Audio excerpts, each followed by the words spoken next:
आज की जो कहानी है इसकी शुरुआत होती है 26 मार्च 2025 से। ज़्यादा समय नहीं हुआ है। 26 मार्च को बुधवार का दिन था। बेंगलोर का सबसे रिहायशी इलाका जहां पे एक कपल किराए का मकान लेता है। ये कोई ऐसा वैसा कपल नहीं था। एक सॉफ्टवेयर इंजीनियर जो कि हिताची कंपनी में प्रोजेक्ट इंजीनियर था। पुणे से तबादला लेकर वो बैंगलोर आया ही था और उसने एक किराए पे मकान लिया था।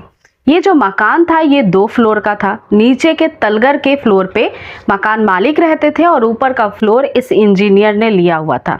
इसकी उम्र महज 35 साल थी और ये अपनी पत्नी के साथ, और पत्नी भी पढ़ी लिखी थी, मास कम्युनिकेशन किया था। शायद वो मीडिया में जॉब करना चाहती थी और वो दोनों ही पढ़े लिखे थे बहुत ज़्यादा।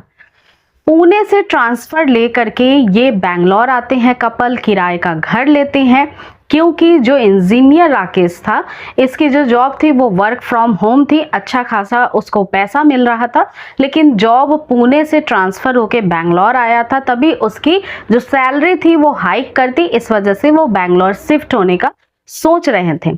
किराए का मकान लेते हैं, फिर इसमें गृहस्थी बसाते हैं। धीरे धीरे जो घर चलाने के लिए सामान चाहिए वो इकट्ठा करते हैं। कुछ कारपेंटर से भी काम कराते हैं। थोड़े दिन बीत जाते हैं और इनकी शादी को भी ज़्यादा वक्त नहीं हुआ था। जो शादी है वो महज 2 साल पहले ही 2022 में हुई थी और दोनों ही पढ़े लिखे समझदार थे। दोनों ही अपने अपने जगह पे बिल्कुल सक्षम थे। लेकिन जब शादी हो रही थी, जब इनके रिश्ते की बात चल रही थी, तो लड़की पुणे में ऑलरेडी जॉब करती थी। शादी होने के बाद महज कुछ दिन बीते ही थे और राकेश को बहुत ही अच्छी अपॉर्चुनिटी मिल गई थी और इस वजह से बैंगलोर आने का उसने सोचा। उसने ये बात अपनी पत्नी को बताई और पत्नी का नाम था गौरी। जो गौरी थी वो ऑलरेडी पुणे में जॉब करती थी, लेकिन पति के प्रमोशन की वजह से वो खुश भी थी। बैंगलोर जाने के लिए भी उसे मिल रहा था। बैंगलोर और अच्छी सिटी थी और इसके साथ ही सैलरी भी बढ़ रही थी, जिसकी वजह से उसने अपना जॉब स्विच करने का सोचा।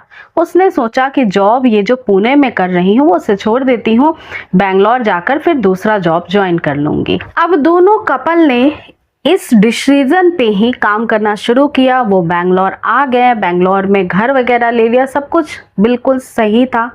जो राकेश था वो वर्क फ्रॉम होम कर रहा था। गौरी घर में रहती थी। पहले तो उसने घर सेट वगैरह किया, पूरा सामान अरेंज किया, जो भी चाहिए थी इनिशियली घर चलाने के लिए वो सब कुछ दोनों ने तालमेल बैठाकर किया। लेकिन गौरी जो है काफ़ी सारे जगह पे इसी दौरान कंपनीज में जा करके अपनी रिज्यूम वगैरह भी दे रही थी, क्योंकि उसे भी जॉब ज्वाइन करनी थी और लिहाजा उसने काफ़ी सारे जगहों पे अपना रिज्यूम जब दिया और वो सारे रिज्यूम जब डीसेलेक्ट हो गए तो वो धीरे धीरे करके, जैसे ही कुछ महीने बीते ही थे पुणे से बैंगलोर जाने के बाद, लगभग 2 महीने ही उनको हुए थे, गौरी को अब फ्रस्ट्रेशन होना शुरू हो जाता है।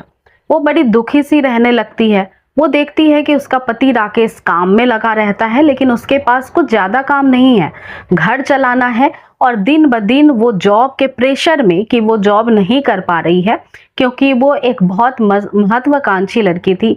वो सोचती थी कि अपने पैरों पे खड़े रहे, इंडिपेंडेंट रहे, लेकिन जिस डिग्री को उसने हासिल किया था उस फील्ड में, उस जॉब के फील्ड में उसको जॉब नहीं मिल रहा था। लिहाजा वो धीरे धीरे पहले तो अपने पति से इन बातों को शेयर करती है, लेकिन ये बात अब इतनी ज़्यादा आगे बढ़ जाती है कि उसे डिप्रेशन होने लगता है।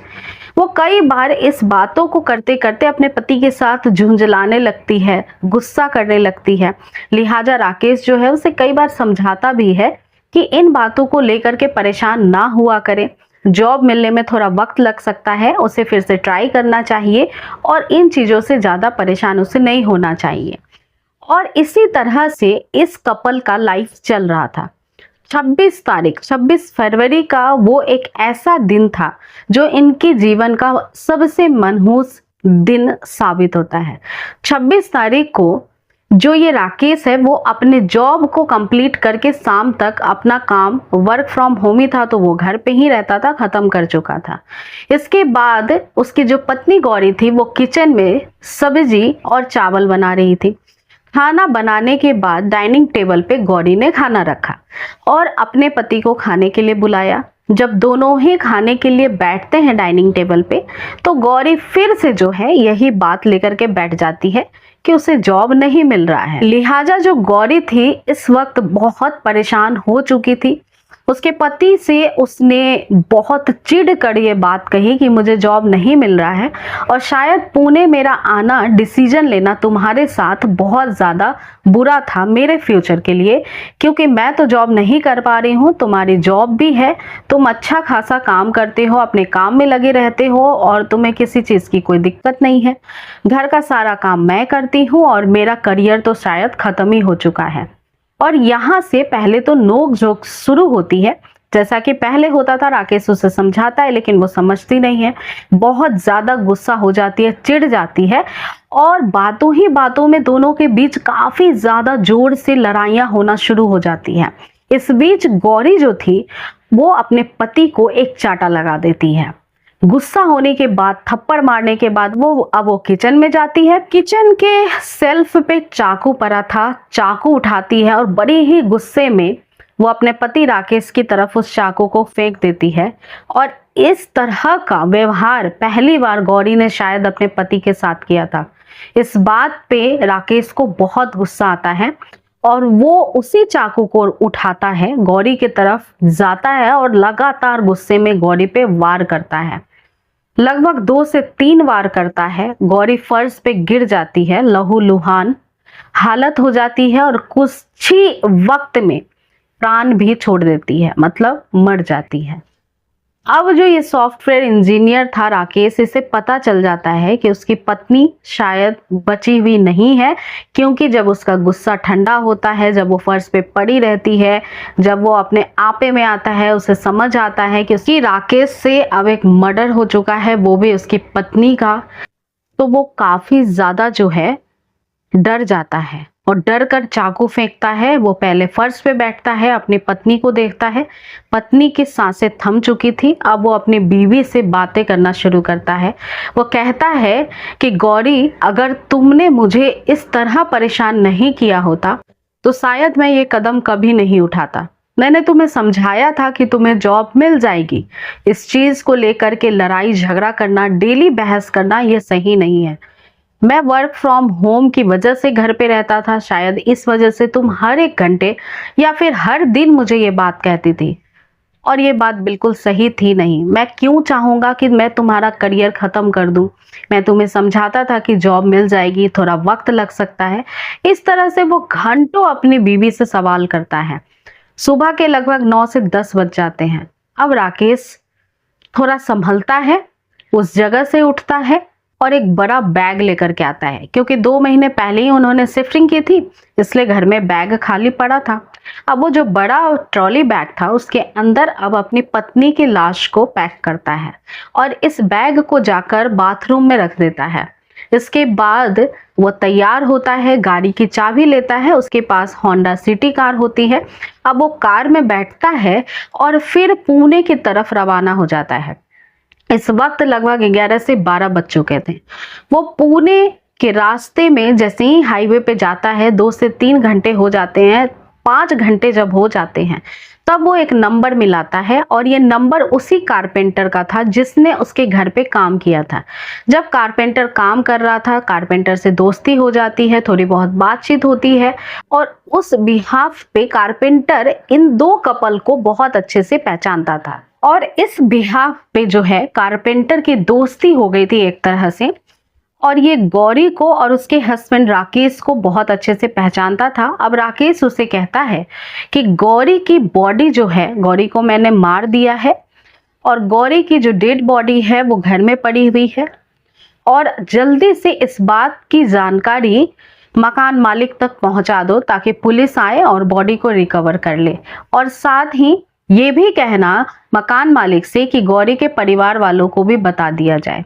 इतना कहकर वो फोन काट देता है।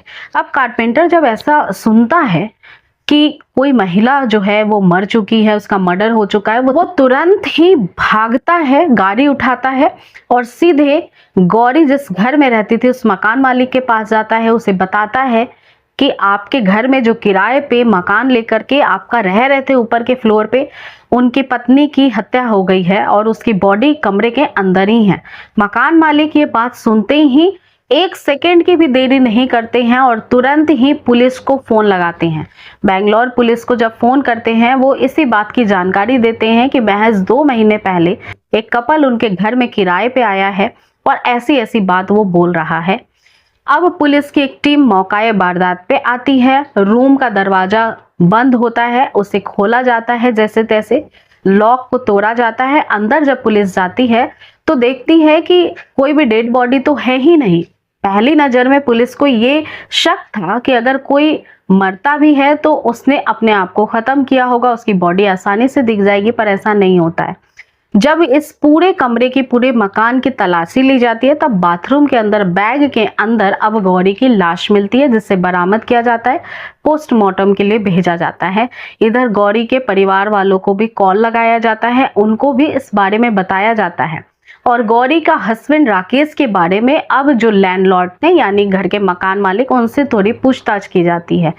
और अब राकेश का नंबर, क्योंकि उसने जब घर लिया था तब डॉक्यूमेंट्स दिए थे, इसमें आधार कार्ड दिया था और आधार कार्ड से पुणे के घर का जो एड्रेस होता है, नंबर होता है, अब पुलिस के पास मिल जाता है।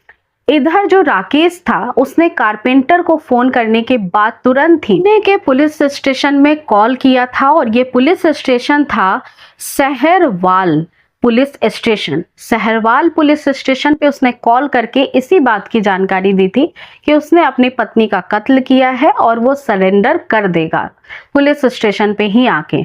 इसके बाद वो गाड़ी से थोड़ी दूर जाकर रुकता है। एक उसने फिनाइल का डब्बा पूरा खरीदा, लिक्विड फिनाइल का, और उसे पी लिया। और उसके बाद जो है, इतनी ही देरों में, कुछ घंटे जब बीतते हैं, तो जो बेंगलोर पुलिस थी और पुणे पुलिस थी, वो दोनों ही कोऑर्डिनेट कर लेती है, क्योंकि एड्रेस जो राकेश का था वो मिल चुका था।